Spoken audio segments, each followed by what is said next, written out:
The one thing that I say in the book is that if the Fediverse were to flame out, just kind of implode tomorrow, the desire that people have for communication and community Mhm. and media beyond the kind of, really parasitic uh, corporate model, that desire has been there for a long time. It's been there throughout media history. Like there's always been people saying like the media system we have is terrible. I want to make my own media. I want to be the media. I want to engage in what people call prefigurative politics, like try to make a more ideal world within my media and communication and social structures.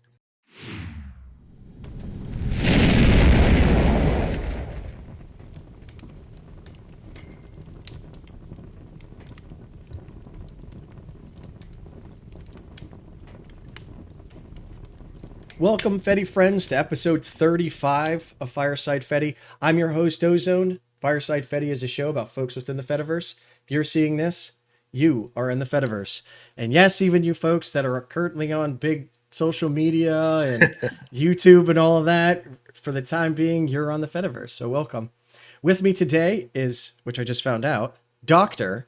Robert W. Gehl. And you'll have to tell me if I pronounce that right. Oh, you did. Robert. Yeah. Okay. Robert is the Ontario Research Chair of Digital Governance for Social Justice, York University. Robert's next book, which he's had many books, which all kind of pique my interest, and we are not going to get time to talk about all of them. Hopefully, some of them. But his next book is Move Slowly and Build Bridges: Mastodon, the Fediverse, and the Struggle for Democratic Social Media. And I believe it's currently published right now by Oxford University Press. So, Robert, welcome so much. I am, as we were talking in the pre-show, I am massively, massively interested in talking to you. We will not have enough time for everything, but I want to maybe come back later, or maybe I could peg you somewhere else because I want to know your thoughts on all of this. But before everything, how would you like to be addressed? And secondly, how'd you get to where you're at today? Robert, he, him's fine. Thanks. Yeah, let's have a great conversation. How did I get where I am? I was born in a small town in Michigan. No, I won't go back that far. You were born at a very young age. Yes. You know, as we were saying in the pre-show, I thought about this question. I thought about it in relation to my academic journey. Like, how did I get to the point where I wrote this book? And it really starts for me back when I was doing my PhD in, it was 2005 to 2010. And I was doing a PhD in cultural studies, as I was telling you, at George Mason University, and got interested in internet cultures. And at that time, Web 2.0 was like the hotness, right? So in 2006, the Time Person of the Year, you might remember, was you. And so Time Magazine had this mirror image, and it was like, it looks like a YouTube screen. So you could hold up the Time issue, and there was a little mirror, and you could be the person of the year. And the argument in that article was like, members of the internet are making videos and blogging and building wikis and stuff. And I got really caught up in looking at that. And I think two particular entities kind of set me off on a particular path. One is Facebook and one is Wikipedia. Facebook, at this point, we have just a huge stack of criticism of Meta.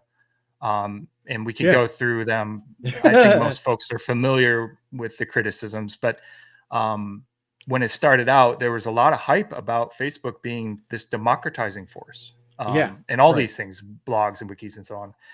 Even to the point where, like, the Arab Spring, some people called it a Facebook revolution back in 2012, which it wasn't. It was people in the street, right? It wasn't Facebook causing it was the ability to communicate on a platform that folks weren't familiar with, but was able to bring people together, right? But without the people. My view, it's people in the parks, right? Man, it's people protesting. Like, they're going to do that, right? They're going to do that. They did that prior to Facebook. They did. That's fair. Yeah. To say that Facebook caused a revolution, I thought was a little bit extreme, but really, like, the thing that got me was Facebook was a system and like this container which we could pour our sociality into it. Mm-hmm. You know, we could say, I like this, I'm friends with that person, these are my interests.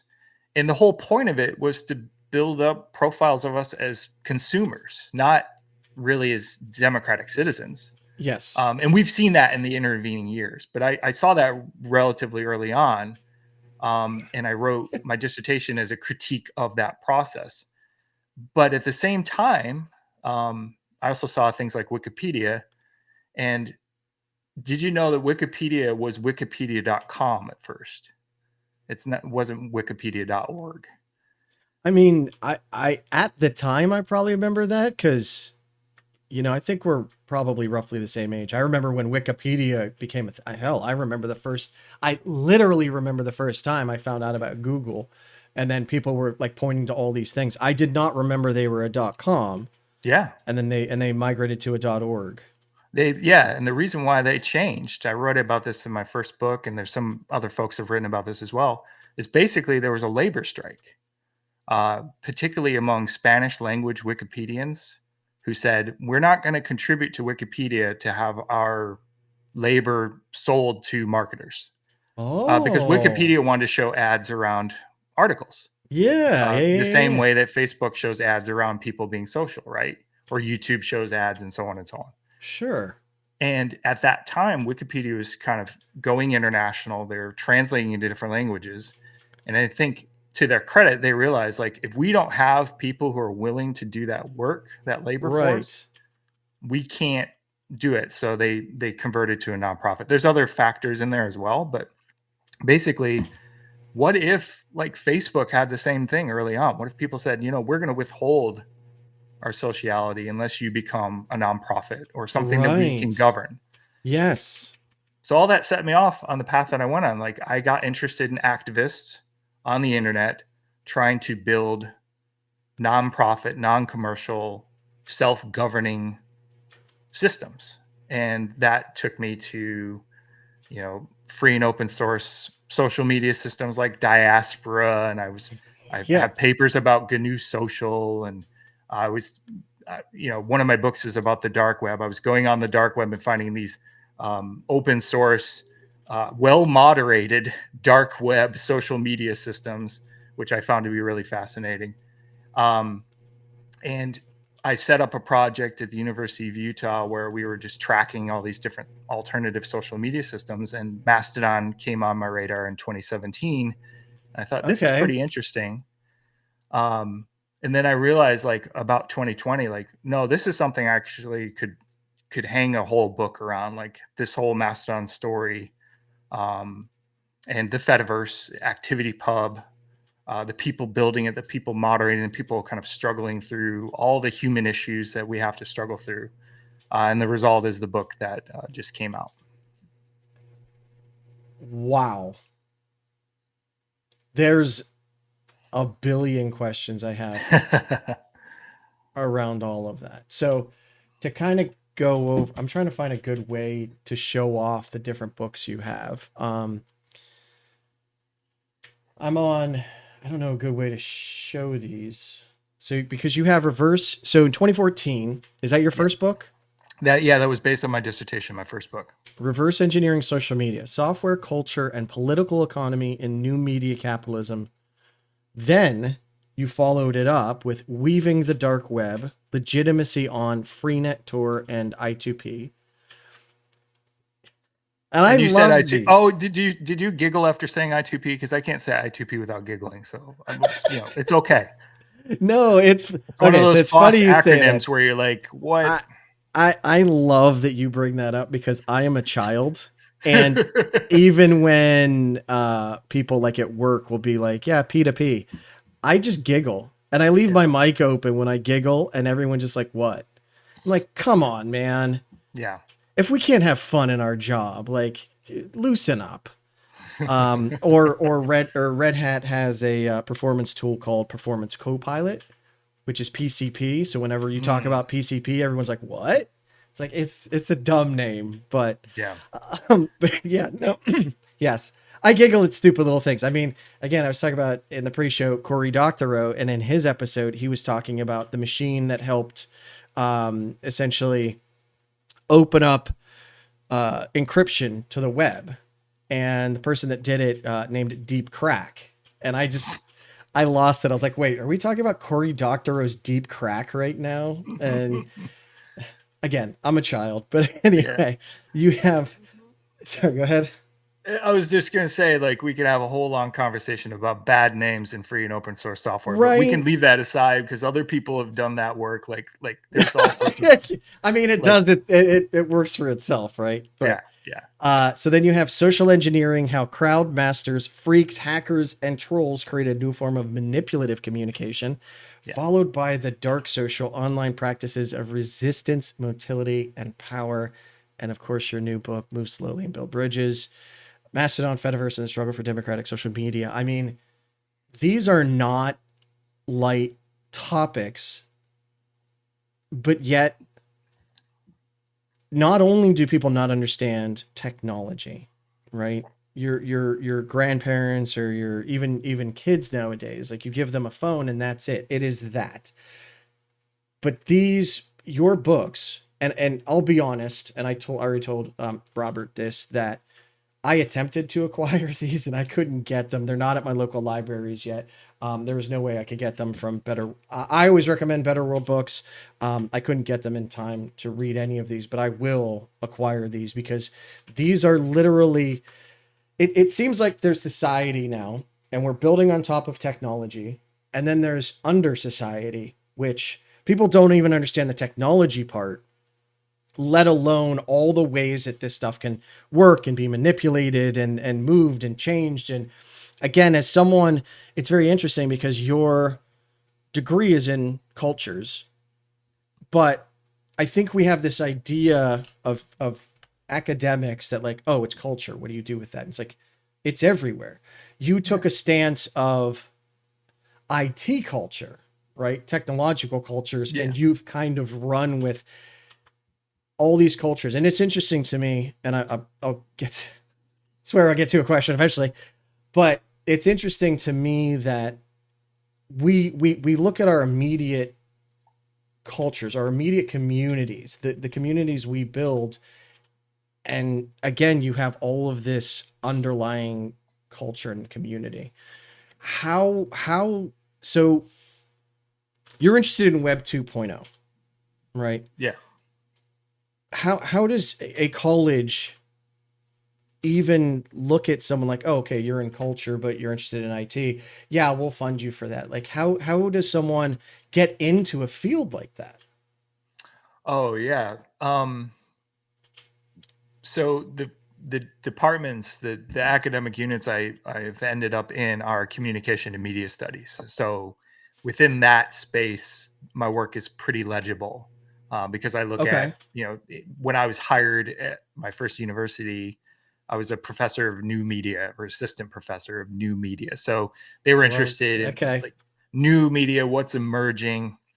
And then you'd get like the older professor who I always respected, who always say, well, once telephone was new, and I was like, actually, if we go back and look at the emergence of radio or the emergence of the telephone, the emergence of television, some of the debates that we're caught up in now are the exact same. We've had them.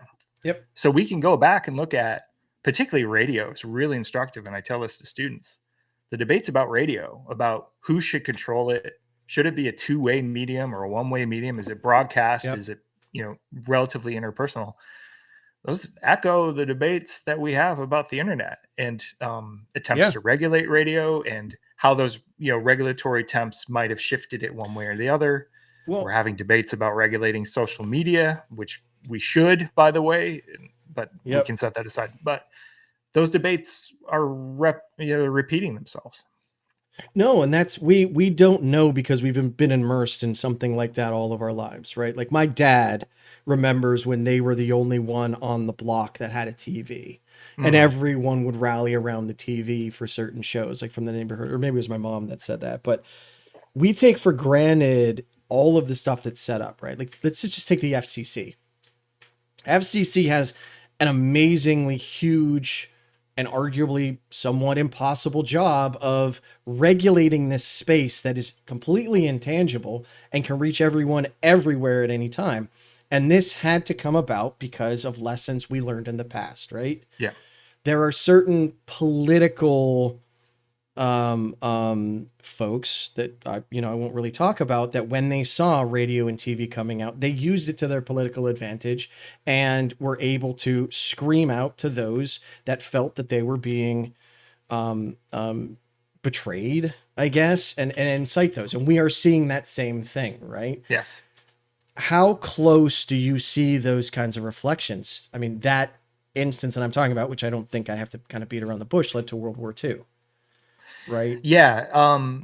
That's kind of a central through line in my book, Social Engineering. It's a book I co-authored with Sean Lawson, who's a security studies. He's Interesting. also in communication, but he studies security discourses. So like the discourses of the military. And what we argue in that book is the current environment we're facing now, where we're concerned about disinformation, misinformation, Yep. state propaganda, Yep. who is saying what online and with what effects, and like, and we can toss AI into this. That book came out right before like this stress about Chat GPT. But basically, we argue what we're seeing now is what we would call mass personal social engineering, and I can unpack that.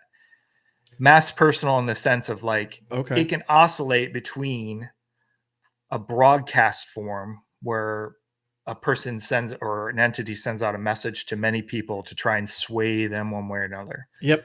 But it also can shift to very, very targeted. It can be individualized, or it can be even a group of people speaking to a person trying to sway them. And the phrase social engineering we find to be really fascinating, because if I say social engineering to a cybersecurity professional now, they're going to nod their head and say, "Oh, we're talking about phishing, phishing emails. We're going to talk about when you get a phone call and it's somebody pretending to be the CEO saying, 'Hey, I need to buy, $10,000 worth of gift cards to give away at an event.'" And like, interpersonal manipulation.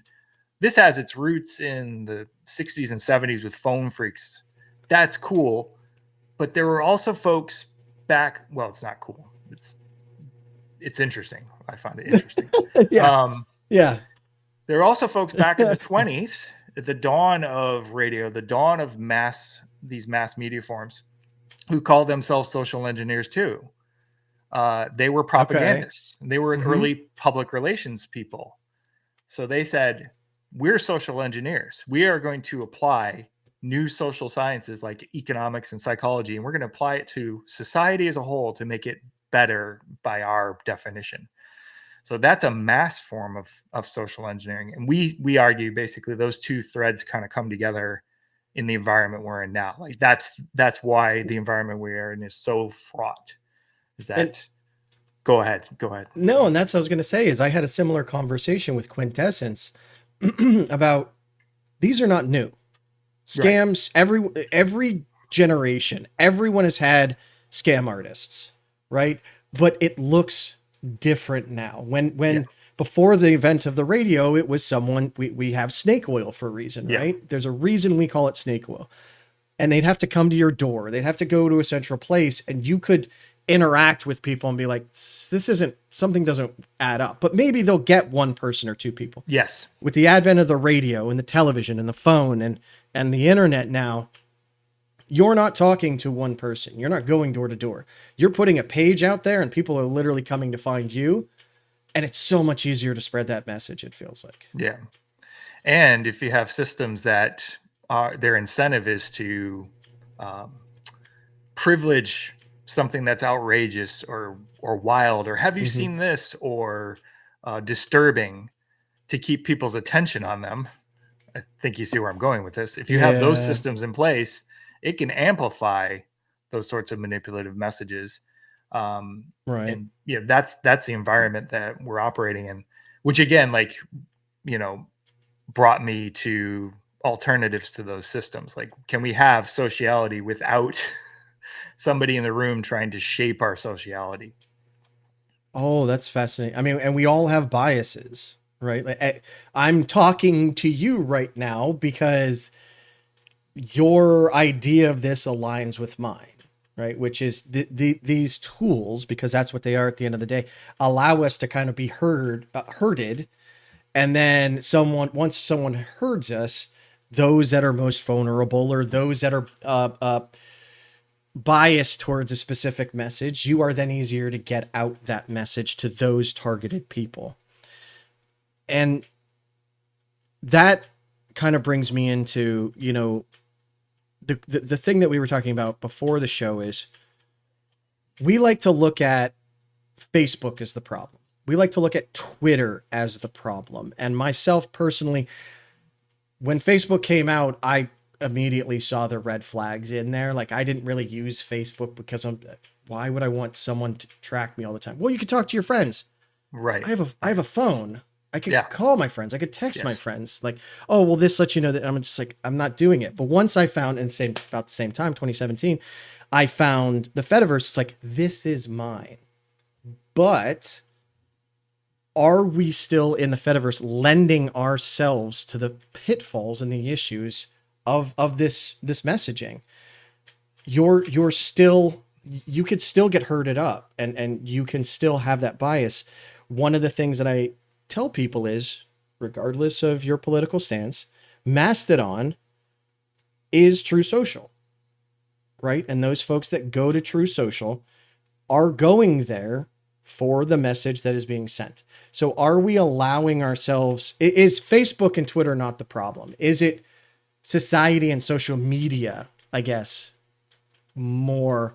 And I'll be honest, I think they're the problem because they've been incentivized to do that. But I wanted to get your kind of thought on that. Yeah, my training is in part in science and technology studies. And that's a kind of specialized academic field, but it's pretty applicable to a lot of these situations. Right. And one of the key concepts or ways of thinking in science and technology studies is to think about the socio-technical. So instead of bracketing off the social from the technical, Okay. and saying, okay, I'm going to do technical analysis only. It has nothing to do with social interaction. And I'm over here doing social. We think about the overdetermination, the mixing of the two, how one can shape the other and vice versa. Sure. So the approach that I would take is, let's look at this socio-technical system. Let's map all the elements. So are there algorithms involved? Are there, how is it governed? How is it funded?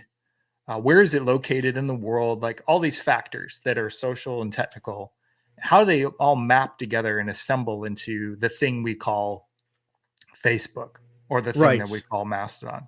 Sure. So that's a long way of saying, like, yes, social problems, but also yes, technical problems. Okay. So in the case of something like, let's make it positive, right? Let's look at the Fediverse, and this is stuff that I argue in the book, right? The Fediverse has problems, right? We know that. We've, the whiteness of Mastodon, problems of harassment and trolling still occur. Yep. Absolutely. And how to mitigate those things are problems. The problem of funding, Yes. right? Burnout. Just the other day, I forget, maybe it was yesterday or the day before, I saw an instance admin saying, I'm out, I'm done, I'm shutting my instance down. You have 30 days to move, right? People burn out, people run out of funding. There are still trolls, there's still assholes, right? But, and the other thing, and this is a chapter in the book, is there's still an environmental impact, right? Huge. Yeah. But I would be willing to say that we have more chance of working through those problems in federated social media than we do with something like a Meta or an X. And that's because, like, people have been critiquing Meta for years. What has Meta done? Meta does what Meta does, right? They're not reading my book. They're not reading Shoshana Zuboff or whoever's critiquing them. They're not, if they are, they're reading them and, like, maybe finding ways to refine their techniques. Like, they don't care about our criticism. The Fediverse, for all its flaws, is something that we can actively shape. And so that brings in that social level, right? That brings in like, Right. we have to govern ourselves. We have to work through these hard problems. And I find that to be really hopeful, and also like it can also fail. This whole thing can flame out because we're incapable of solving those problems. But at least we have a chance to work through Yes. those problems and have the sociality and have the global communication system that like a lot of us value. So that's what gets me excited about the Fediverse, and that's what also I find frustrating about the Fediverse. Yeah. No, and I've told people that I feel the Fediverse is really Web 3.0. It is the next evolution. And I don't remember who it was. I think it was Johannes. There was someone at FediCon, and unfortunately I missed it, but I wanted to be there, that basically talked about, or maybe it was Evan, the different stages of the Fediverse. Like stage one is getting things working. And we're there now. And stage two is rebuilding all the old shit that's being built, right? The Twitter, Mastodon, YouTube, PeerTube, and what have you, Facebook, and all of that. And then there's the next stages. We have the opportunity, whereas Meta, who is a company, they're there to make money for their shareholders, they are there to make a profit, and they're going to target the largest populations. Oh, you're 1%, we're not doing something right, we don't care, put up with it. But we have the opportunity to build the things that they won't, right? And see things. And one of the things, and you apparently are open source advocate as well. You say that you've tried to introduce open source to other academics and how you run that thing. And the way that I've always looked at open source is anyone, as long as you have a machine, it doesn't have to be powerful, any kid that could be absolutely brilliant can, use that to lift themselves up. And I see Fediverse is the same way. Someone can come along and make the next thing that everyone wants to do. It is not restricted by it, but funding is a major problem. And right now it is on the backs of those that have the ability to fund it, but that is not sustainable. Where, with all that I just said, do you agree with the evolutionary idea of the internet? Do you think that we have those kind of opportunities? And not that I know you're in communications or anything, do you see an actual path forward for funding in the Fediverse and whatnot? Ooh, whoa, I know that's a lot of questions all at once. Whoa. No pressure on you, Robert, but the entire Fediverse hangs on you right now. About 20 million people plus the other 8 billion that we need to reach. You need to solve all these problems immediately. Go. Let me circle back to the kid with the free and open source software on the computer. Yeah. The kid's got to learn it from somewhere. Where did you learn to use Linux? Dad, I learned it from you. I learned it from watching you. Okay. Yeah, exactly. As my son is sitting over here on our Linux computer and he's asking me about stuff, but yeah. But people are teaching others these systems. They're the infrastructure in place to learn how to use a Linux computer or free and open source software is really like people teaching other people. So my family all uses Linux on our computers. I help maintain it, but they all know what to do. We've been using that stuff for like 20 years now.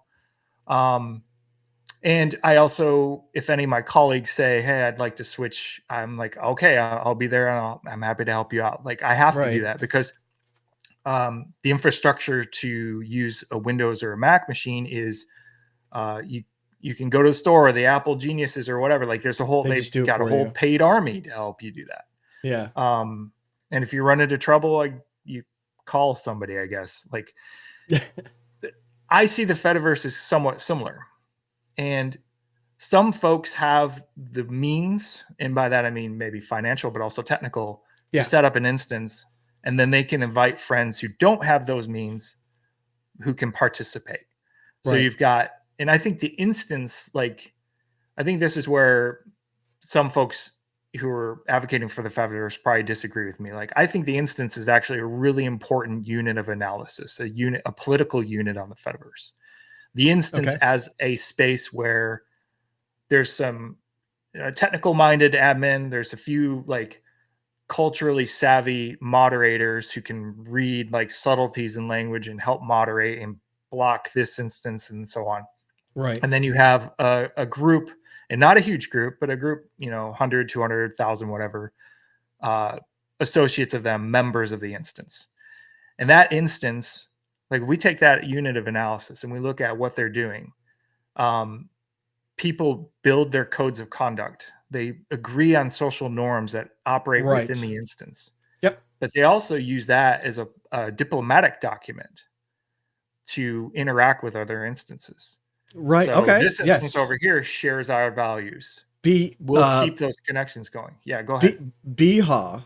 I don't know if you know Beha. It's a Lemmy instance. Whenever they post now, I'm on PyFed, and you see whenever someone's on Beha, it says at the bottom now something like, this post came from Beha. We have a higher standard of interaction.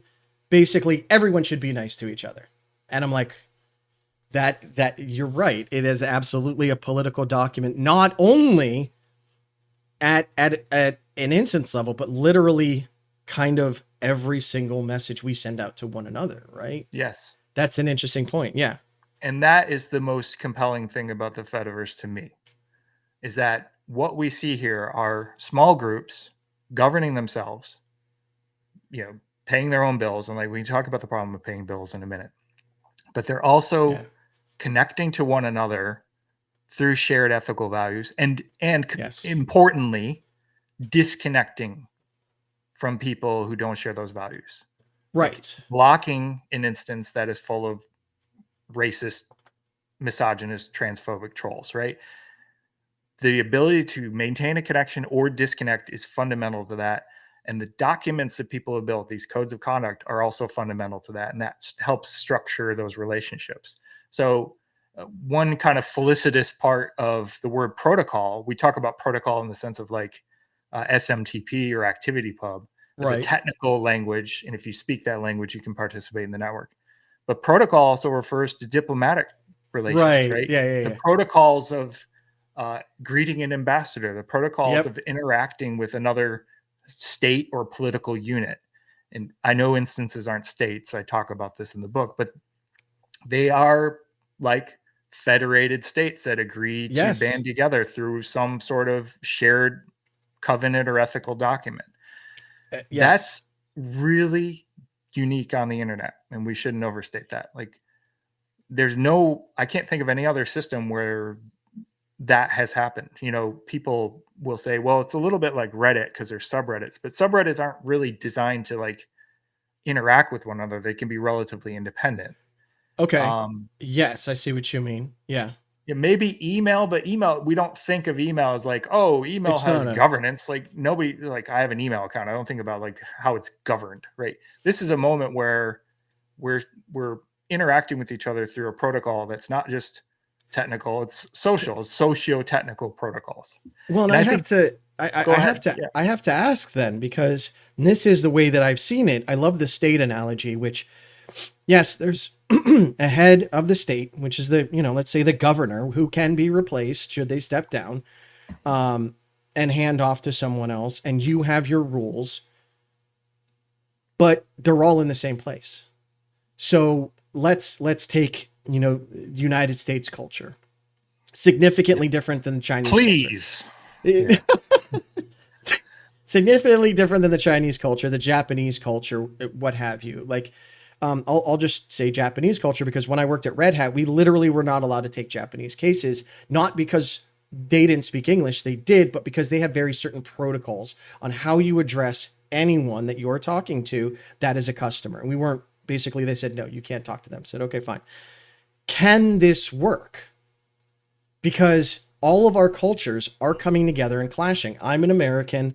I pretty much only see American things, but it is not outside of the possibility that someone in Japan, China, India, Brazil, Mexico comes in and doesn't understand where I'm coming from culturally and then blocks me. Like, we are trying to mash together everything while also still being able to be separate, right? Hmm. And misunderstanding is so easy through text. Let's not even just say internet. I write Sure. something down, I hand it to you, it could be interpreted a million ways.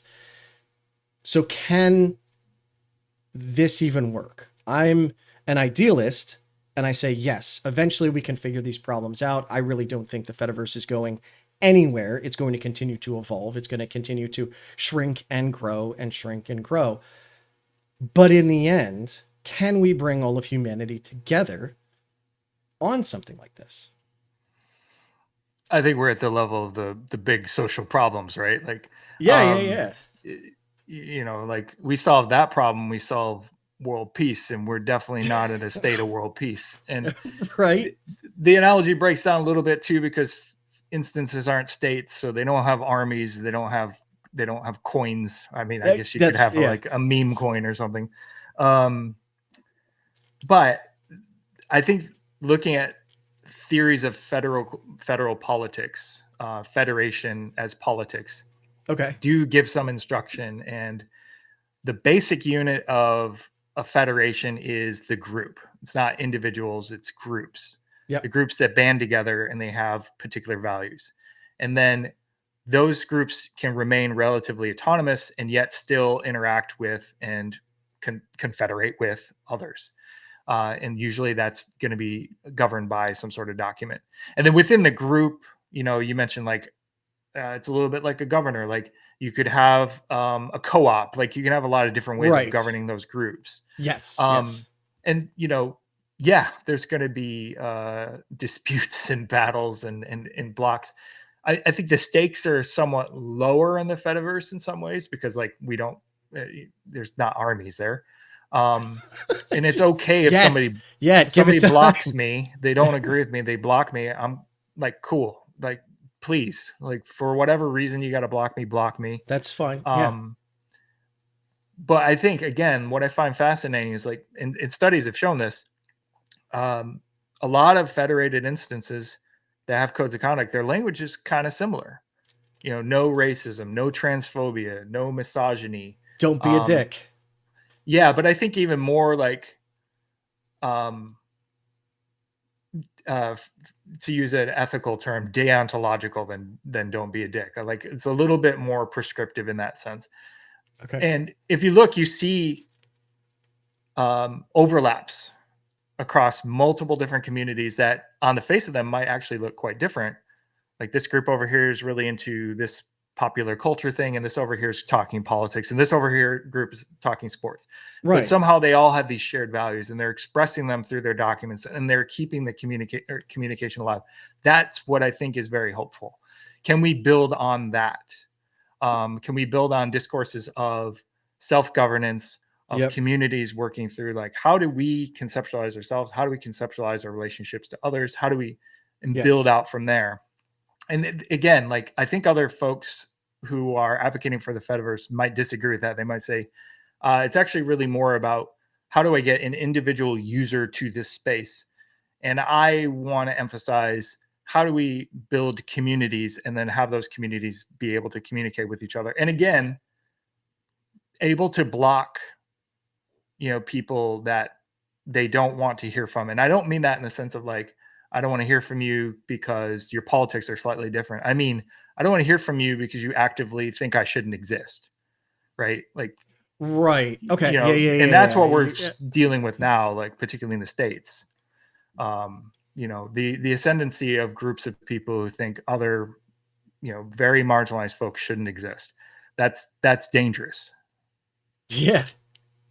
No, I think we can agree with that. Um, it's but I love the idea, and I've told people this before. I try to get along with pretty much everyone. To the until it's pretty obvious that there are some core beliefs that we are defining to us and we will not be able to get over. And then it's like sometimes you have to let people go even in real life, right? But Absolutely. with a billion things we'll disagree with, let's find those 100 things that we can agree with, and let's talk about those. And I think that's, again, where one of the strengths is that Facebook and Reddit and Twitter can never do, because they are defined by a single code of values, right? Where this allows you to define your code, build your community. And then if there's something that you can't get over, someone leaves, someone comes back, whatnot. Politics is obviously a big one. I had someone in my community where all I said is I think that we're heading towards a recession. And they said, well, I think the current president is going to do great things. And I said, I'm not talking about now. This was coming. I think this has been coming for a couple of months now.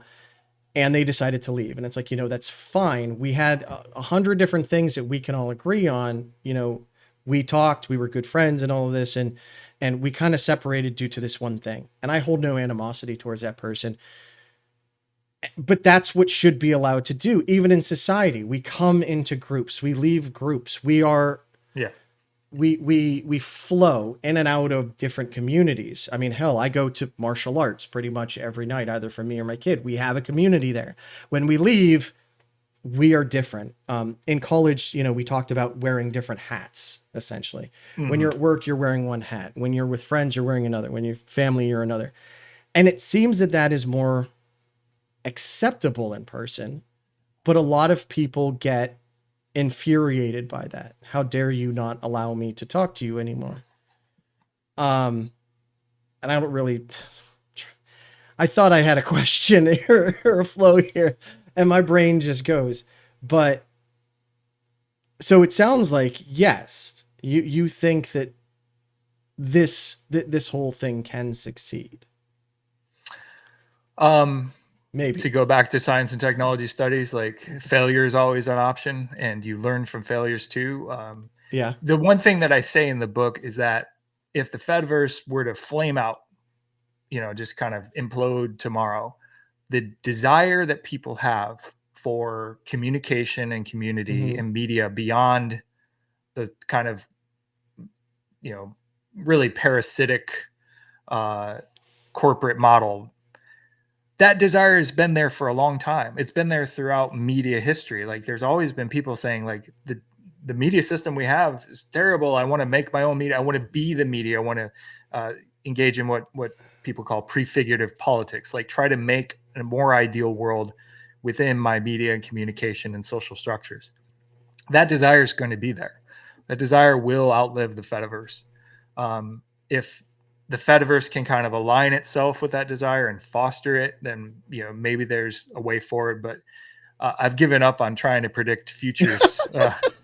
But I think that there's something to the human desire to have community, to be with one another, to learn from one another, that transcends these questions about short term, like will this survive or won't this survive? Okay. Sorry, excuse me. Still trying to get over a chest thing. No, and I think that's an excellent point.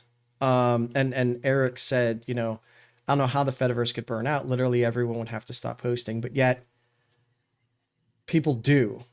Yeah. Like we all had an opportunity to host our own websites, right? And we've congregated on WordPress, or I mean, hell, literally everyone had a GeoCities account in the 90s, right? Where's GeoCities? I think the advantage here is it's at a protocol level and anyone can build on top of that, where those in the past were, our company is hosting your stuff. Oh yeah, our company is no longer valid.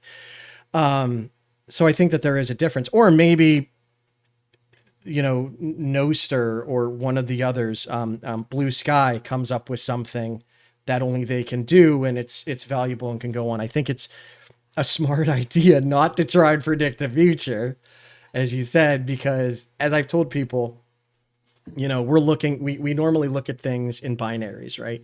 This is the situation I'm faced with. So either this or this can happen.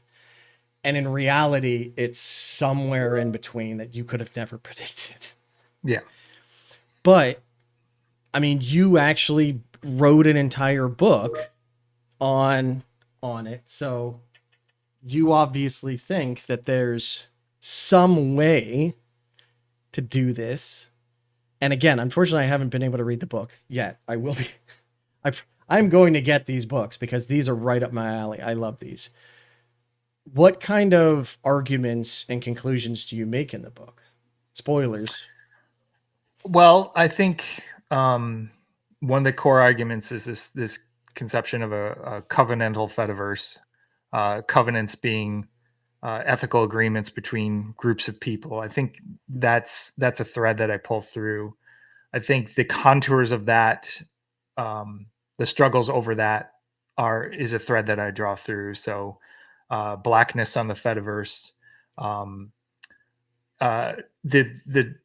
the like dogmatism about free speech being, well, I can spew hate, like how to deal with that issue. Yeah. I conclude the book essentially by saying that there's an ethical program emerging here. It's an ethics of care. It's an ethics of relationships, and there's no certainty with ethics of care. So some ethical programs will kind of prescribe to you, if you do these things, you are a good person. And some ethical programs will say to you, if the results of your action are good on the whole, then you've done the right thing. Mm. And ethics of care comes from feminist thinking, and it's more, you build relationships with people who are frail, who will fail, and you will fail, but we're trying, and we're building these relationships and caring for one another. And if that we can foster that, we will have Okay. a better society. So there's no guarantees, there's no hard and fast rules, there's no math on a global scale of like, this action resulted in greater happiness across the globe. It is about building relationships with one another. And whoa, I hope you're okay. Sorry. Oh, my camera got messed up. Yeah, it followed you really well. Like it's like, oh, we gotta go way over here. I hate it. I'm sorry. Well, There you so go. like, do we have a system in place that will care for folks who are sick? Do we have a system in place that Right. will care for folks who are young? If we don't have those systems in place that will recognize that we're all dependent on one another, then what do we do to get to a place where we have those systems? And unfortunately, some other approaches to the world say, how do I get mine? You know, how do I get mine? How do I get what I need or want? Yeah. And I don't care if you do. Or how do we, our little group, get ours, and if build up another group saying, they're getting stuff for free, why aren't we? Like, and so we create we versus them hate. Those are different ways to look at the world, and there's no guarantee that one program is going to win out, right? It's a struggle. And the people I want to support are the people who are struggling on building those relationships out, building relations of care. And this is one vehicle for it, but it's not the only vehicle for it by any means. The Fediverse is important, but it's also like, it's only a small slice of what we humans are doing on this planet. Oh, yeah. No, and at the end of the day, it is a tool, right? It is a communications tool to get things out. And I do find it interesting because, like, you're communications, like you're in communications, and we think like, oh, telephone, TV, Yeah. radio, and it's like, no, but the entire internet is communications. Like I never took a communications class in college because it's like, I have no interest in telephone, radio, and TV. But one of the things that I found, because in the current political environment, I've become active. I have gone and I've talked to my state senators. I've reached out to my federal um, um, politicians. And the one I actually sat down with and I talked to him. And it's interesting because we can all agree. We want to help people. We want everyone to be safe and have a good life. The difference is, how do we get to that point? And in some instances, it's like, well, we have to tax people to build these programs. And other people say, no, we don't tax people because we're very inefficient at helping people. You keep the money and you help people in your area that you think deserve help.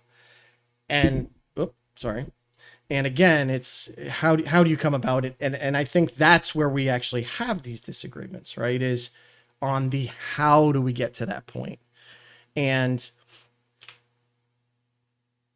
something like, again, one of the reasons that I never used Facebook is as soon as their money, I don't want to say, as soon as their profit is in danger from your message, they're going to change it, right? They're not going to allow you to get your message out. There's a book, Careless People. I don't know if you've heard of that. I had to stop reading it.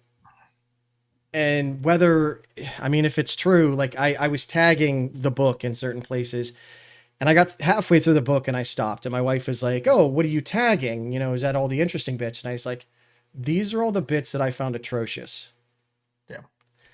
And at the end of the day, they're a company. They're going to do what's best for them. That doesn't mean it's right. Right. And I think that is the ultimate question for all of us is how do we get to that? How do we protect those people? And there have been people on the Fediverse. One of my friends, he's an Asian. He's been here for 40 years in the US. He said he won't even talk on the Fediverse now because he is afraid. He's not a citizen. He's had his green card. Yeah. So these communication platforms aren't the end solution, right? No. They are another means of communication. Yeah. And they're deeply important to democratic deliberation, which is why you see authoritarians cracking down on media. But at the same time, they're not a substitute for governance or state level governance. So the problems you're mentioning are at the level of how is our what's our political situation, like how are we governing ourselves, and also what's our political economy? How do we conceptualize value and distribute value throughout society? I think what I find interesting about the Fediverse is that it's largely non-commercial, non-capitalist. It's not about people trying to manipulate others into a profit. And let's foster that because that is a way to operate outside of capitalism to the extent it's possible. And there's all sorts of issues. The other thing I find interesting about the Fediverse is that again, communities can govern themselves. It could be like I set up an instance and I'm the boss, or it could be let's get together and build a co-op and come up with our documents on how do we come up with consensus to govern ourselves. But in any case, people are experimenting with self-governance in ways that other spaces don't really allow for. And so let's foster those things because they show us visions of a world beyond the problems you're pointing out. I think that's, for me, that's the big thing that we all need to remember. It's all an experiment. Yeah. All of it. Capitalism, socialism, Facebook, Twitter, the Fediverse, it is an experiment. There are pieces that are going to fail. That doesn't mean it's a failure. It just means, okay, that doesn't work. Right? And we have the opportunity to try and keep poking and figuring out how it can work. So in your 20 years, right, of being in this field and studying this field, what is one of the most surprising things you found, or even in the book, what is one of the most surprising things that you found that you put in any of your books, I guess? Ooh. One thing that surprised me was finding moderated social media systems hosted on Tor. Because we think of Tor, like if I say Tor or the dark web, you think of like hackers and like all sorts of nefarious stuff, like hitmen for hire, right? I mean, I don't. I know that is just the standard news and like or hacker, right? Hacker is not actually a negative connotation, but society has deemed it so. But yeah, I get your point. Yeah, so I was studying groups of people who are setting up social media sites hosted as an onion. And I found, there were groups dedicated to like feminism and I was like, what is happening here? And I started interviewing folks and they were like, yeah, we want to be social with one another. We have moderation policies, like we don't allow like hate speech here because that's Yeah. not cool, but we just don't want to do it in Facebook, and we don't want to be monitored. So like this, on the one hand we've got Facebook, and the other hand we've got this group of people who are using pseudonyms, and of course that's like the internet, like people interacting with these pseudonyms. Yeah. But that like perturbed me in a way. Is like, oh, people are taking these technologies and they're bending them to various uses, and that kind of illuminated that aspect of it. And they're bending them to ways that the general perception of the technology or tool is, oh, it's only useful for this nefarious purpose or what have you. Many technologies have these debates, have these struggles. There's a school of thought in science and technology studies called the social construction of technology. And the basic idea is social groups see a technology and they kind of struggle over its meanings. And then over time, one meaning gets locked in, but the other meanings aren't gone forever.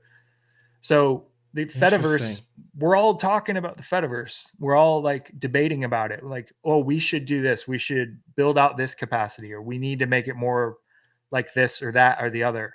That's what's fascinating to me, is that struggle.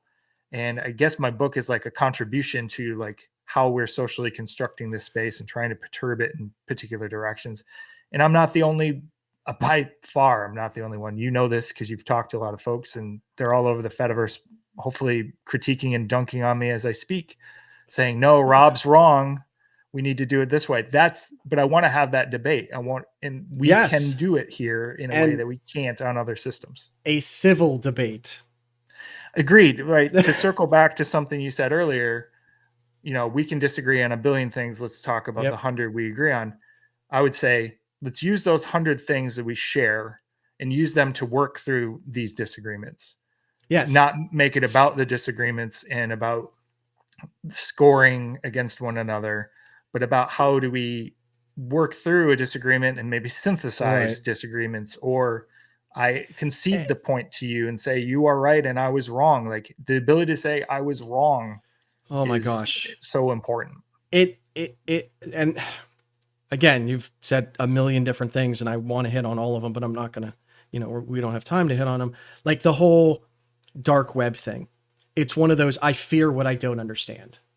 And someone told me that I should fear it, ergo I fear it, because I trust them and I don't know this thing.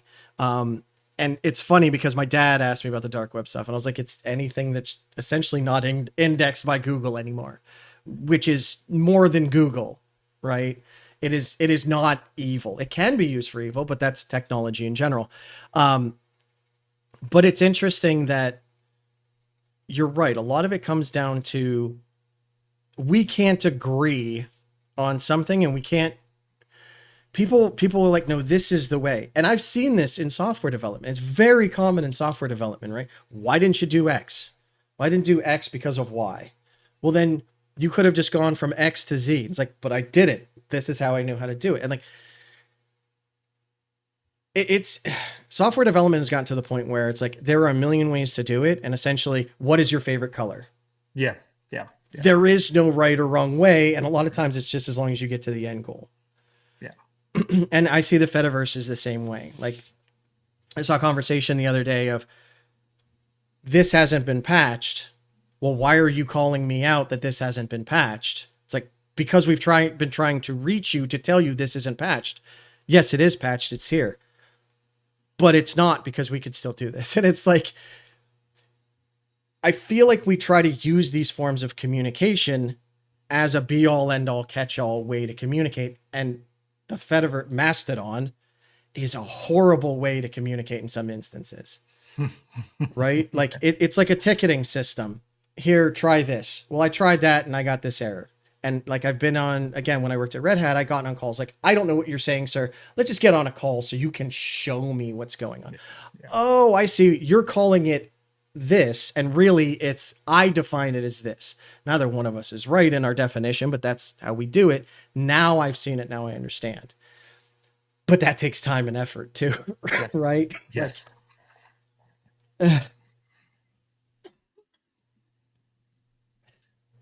Got the mic whoa. Sorry, the mic went really hot. Got the mic turned down at that point, but now it's super hot. Sorry. It's all good. um, Again, I have a million questions and we're already like I over could an pick hour. up on one thing there though. Oh yeah. Go ahead. The some people, okay, there's a discourse about the Fediverse being hard, and my response to that is like, being social is hard. Yeah. Being with other people is hard. It takes thought and effort and Yep. thinking about the other, and what does the other desire? What do I desire? How do we reach some sort of consensus? How do we work through our problems? So the idea that social media should be easy is bizarre to me, because Yeah. to be social is a really hard act. And what I find compelling is when people don't offload the hard task to, this corporation, this set of technologists, and instead take that hard task on themselves and struggle through it, and we do it out in the open. That's what I find compelling about this space. And it's that's an excellent point. And it's interesting because it's really no different than going and sitting on a bus. There's a person right next to you, but you don't really talk to them because you feel awkward about it. But on social media in general, we feel that, I mean, there's not a person behind it. We're just reading text, right? So we have these knee-jerk reactions of things that, we can talk about. But yeah, that's difficult. And again, there is no right or wrong answer, right? Like there's this whole idea that Mastodon has taken over the Fediverse and whatever they implement goes, and now we have to catch up to them. And it's like, you don't have to, and that might not be the right way, right? Like but I think you're not talking from a technical standpoint such as that. You're talking it from a social communication standpoint of people being people, and coming back to that idea, like, let's go onto the bus with all kinds of people you don't know, and you're just sitting there screaming, "I love this ice cream." It's like, I've been on the bus with that guy. I've been on the bus with a woman talking to herself about her clothes. I feel bad for the woman, but it was very unnerving. But so we can use that as an example. You can sit on the bus next to other people that you wouldn't sit to normally. Yeah. Or we can all sit in little steel shells and move back and forth and have everything kind of handed to us, and hear the radio station that we want to hear, the talk show that we want to hear, and not interact with one another. Yeah. And pretend that we are, because we're moving to the same place and looking at a thing and then leaving that place.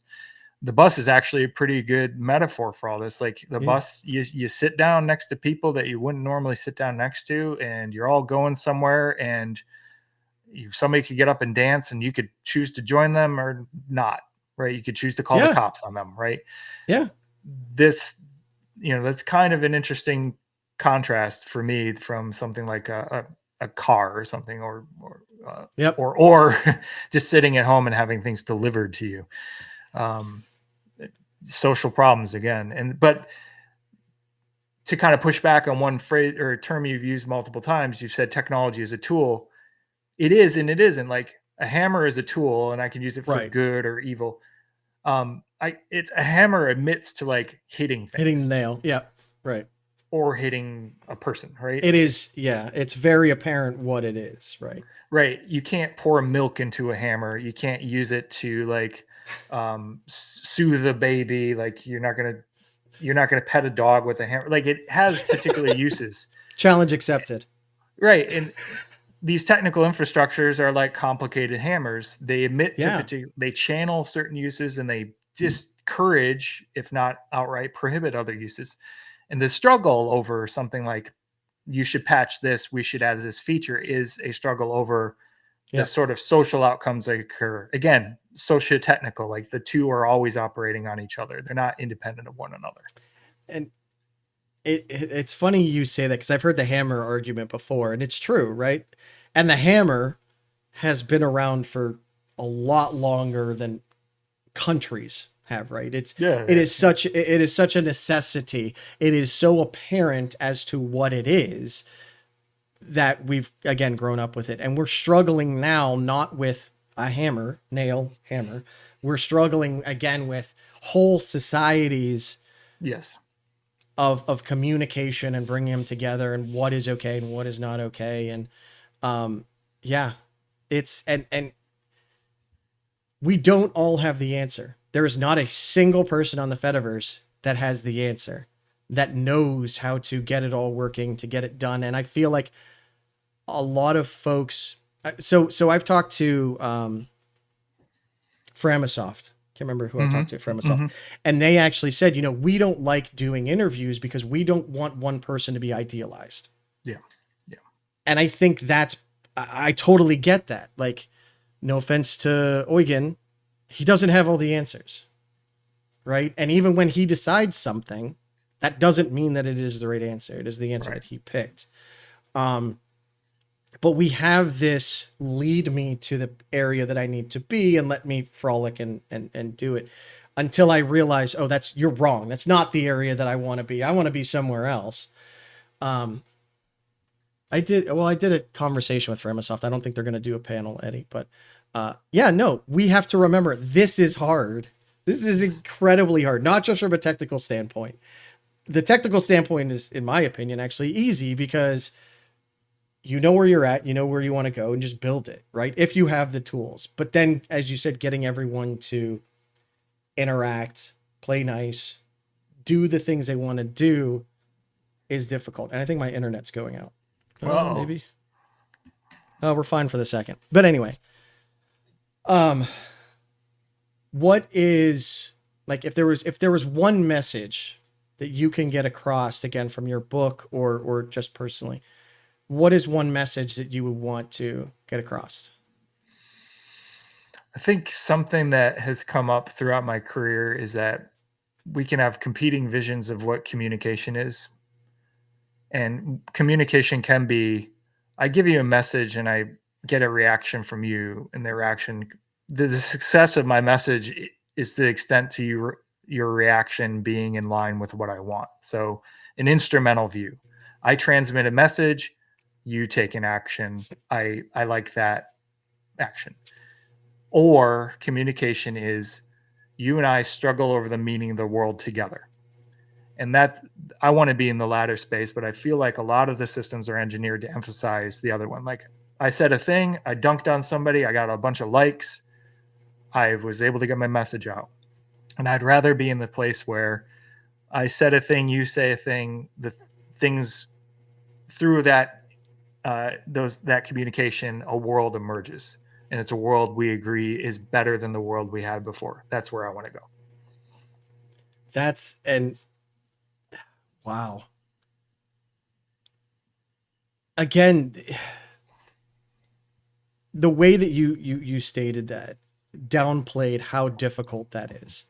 Again, you're a communications major. There are literal people whose entire job is, how do I get the message out that I want? Yeah. In the right way, in the right tone, so that it's received appropriately, right? Yes. And then we have organizations that are there to say, oh, well, so-and-so said this. And it's like, yes, they did, but no. And it's funny that you say it that way, because it's like, oh yeah, we could easily do that. It's go talk to your wife, right? How many times have you talked to your wife or your significant other or your kids or your neighbors or something? And it's like, why are you so upset? I just said this. And you're like, yeah, but you meant it this way. It's like, no, I didn't. Like, that is a hard thing. And literally my mind goes to like comedians, right? Because they make jokes, but their jokes can be so easily misinterpreted as just dunking on someone or whatnot. And it's, George Burns actually said, comedy is the most serious business. And I love that, because it's attempting to communicate with an audience of unknown about something that, you want to get a meaningful reaction of, that was funny, and not, holy shit, you're an asshole. Mm-hmm. And that's great.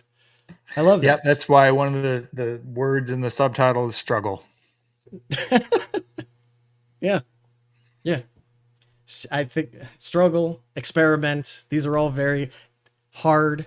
Know when to say you're wrong. These are all very difficult things that society, humanity has struggled with since the beginning of time. And the Fediverse is not going to solve that. Nope. But it'd be nice if it did. Sure. we we can tell ourselves it will. This is the the oasis, the perfect place. We swear. Right. Yeah. No, it's not. No. No. But now for the real reason I asked Robert here is to give him the opportunity to win a prize of a lifetime. Excellent. Our prize today is a signed copy and a chance to meet the author of the new book, Move Slowly and Build Bridges, Mastodon, the Fediverse, and the Struggles for Democratic Social Media. I don't know if you've heard of it, Robert. I'm excited to try and read it. I thought about a signed copy of Move Fast and Break Democracy, but I figured you wouldn't want a book from Mark Zuckerberg. No. Okay. Are you ready for the quiz? Please. All right. Favorite movie and why is it Spaceballs? But before you answer, I've been meaning to say this the entire time. I love your shirts. Spaceballs is a great favorite movie. And in fact, I tried very hard to convince my son that Star Wars ripped off Spaceballs. And he almost fell for it, but he didn't. I'm a big fan of bad movies and mystery science theater. And so, like, speaking of the Fediverse, shout out to Monster Dawn, Sunday nights, 9 at Eastern. I participated a few times, and I have the epilogue of my book talks about a Monster Dawn movie and getting together to watch bad movies together. So I'm glad you noticed that. I've recently followed the Monster Dawn stuff. It seems like everyone kind of watches it on their own, right? And then toots about it. I was thinking like there needs to be like a drive-in movie where everyone can kind of pull in, and then as they toot, you could see like little, what they're tooting about above their heads or something. I think that'd be really cool. I'm not a software developer. I couldn't do that. But so what is your most favorite awful monster or B movie? Ooh. And anything with Jeffrey Combs in it is one of my favorite. I love Jeffrey Combs. Like Doctor Strange. Mystery Science Theater does a Doctor Strange with Jeffrey Combs. And I love Jeffrey Combs, but in this particular movie, he's so flat. He has no Jeffrey Combs energy. I don't know what was happening. So it's like the weirdest thing if you watch that movie and compare it to the rest of his acting career. I have a lot of affection for these stupid movies. I don't know when they came out. What's called Crash of the Moons. And it's about these space explorers, Rocky and Winky, and they help prevent people, or they help save people who are on moons that are going to crash into each other. It's this hokey, goofy, silly, sweet thing. And in fact, in my hometown, they have one of the props from it in the Air and Space Museum. So I always go and visit that every summer. So I have a lot of affection for that particular movie. It's bad. Don't watch it. You don't need to watch it. You can live your life without seeing it. I always ask people these questions because I love to watch new movies and stuff. And I mean, I'm trying to think, what the hell was the movie? Ed Wood's Plan 9 from Outer Space. Is it better or worse than that? I can't do better or worse. I'll do it's more sincere. Okay. Well, because it has sincerity to it. Plan 9 is one of the worst movies I've ever seen, but there's one guy in there that you could tell he's a terrible actor, but he tries so hard. And like, I have so much appreciation for that guy in that movie because, and it's the main guy that's an alien that's trying to, that has Plan 9 going through. That guy, if you could base the entire movie on how passionate that guy is that wants to make that work, that movie would have been a success. Yeah. I love that. I have affection for like people who get together and earnestly try and the results are terrible, but they tried. Yeah, you could literally see that. It's like you want to pat him on the head. You're like, good job, buddy. You failed, but you did it in a great way. Galaxy Quest is pretty good, but that's a good movie in general. All right. Next question is York, New York, or York peppermint patty? So the contrast between York region in Canada or York in the UK and New York, or Whatever York. you want it I'm to over. be.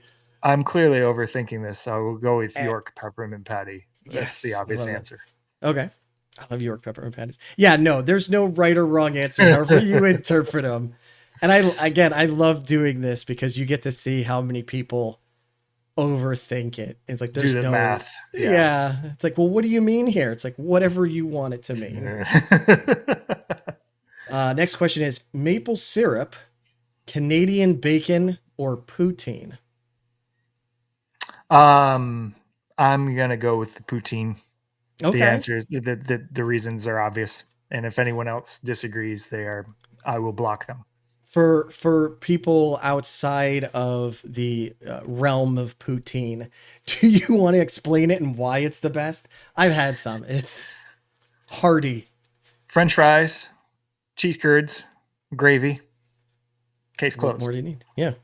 And I mean, maple syrup is great. Canadian bacon is Yeah. great, but you can Yes. always get too much of that. Poutine, you can never get enough. Yeah. Yeah. Yeah. Until the ambulance comes, you keep going. Yeah. I'm sure they're used to it by now in Canada, though, right? They probably have a name Yeah. for it. Poutine overdose or something. I don't know. There's a Canadian cartoon now, Super Team Canada, and one of the superheroes from Canada is named Poutine, and he has potato guns that shoot poutine everywhere. It's a terrible, terrible TV show, but we love it. That sounds It's amazing. taught us about Canadian culture after we moved here. Is that like similar to how folks in other countries when they come to the US they like watch Sesame Street to learn the culture and how to speak? Or The Simpsons. Or this, yeah. Are you learning from that show how to be more Canadian? Yeah, I'm doing my best. Yeah, good. Okay. Make sure you let us know when you have the poutine gun ready. I'd love to see that. All right. Next question is what does an alternative universe Robert do? I talk about this very often. So in another life, I probably would be a firefighter like I wanted to do when I was 3. Oh, wow. Okay. Why did you want to be a firefighter? Because you ride around in a big truck and you spray water at fires. And you get to hang out at a house and people. You got Dalmatians. Cooking. People love Dalmatians. Excellent point. That's an excellent point. All right. I reached out to an alternate universe. I have an alternate universe phone here. Don't ask. It's very technical. And the Robert that I spoke to said he also writes books, but that's because it's the only word he knows how to write. Just writes books over and over and over again. Yeah. Apparently he's been very successful just writing books for books outside of bookstores. So, I mean, he's made a living of it. So good. Good on him. Yeah. All right. Thank you for laughing. I was worried that would come across. I saw a previous version of the show where he said dad jokes incoming. I'm like, I'm ready. Yeah. Mooses or meese? Definitely mooses. Mooses. I'm compelled by Canadian law to say mooses. Okay.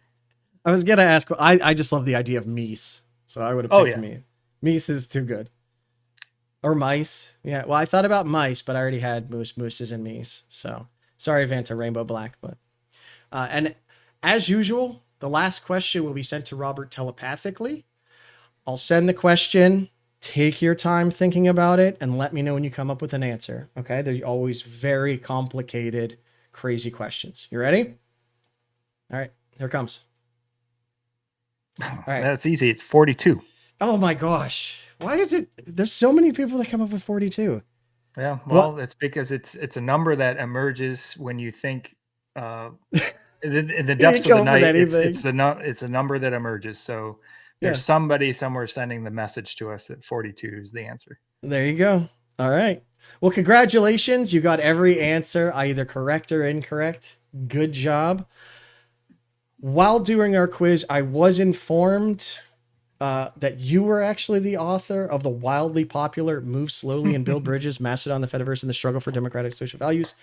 So, in order to get you your signed copy, have you tried not being the author? I'll just sign this one. I have one There, here, oh, so there I'll you go. sign it See, and there give you it to go. myself. So There, and make I'm a sure, winner. yes, make sure you do an interview with yourself to find out all of the amazing information about you. So, Yeah. and that's all we have time for today. Thank you, Dr. Thank you. Robert W. Gehl. Been a Appreciate. pleasure. Thanks. It's been great, and I seriously want to pick your brain more on this, hopefully in the future. So I'll have to find out where you're at and drive up there and just stand outside your door playing music on a boombox until you come out and talk to me. But thank you to everyone else out there on the Fediverse. Again, all of you folks are amazing and wonderful. And as we were talking about, like, this is why we're here, to communicate, to learn about each other, to get along. Try and do your best to be compassionate with yourselves and with everyone else, and let's just all talk. We don't have to yell past each other. Let's try and sit down and actually talk with each other and communicate.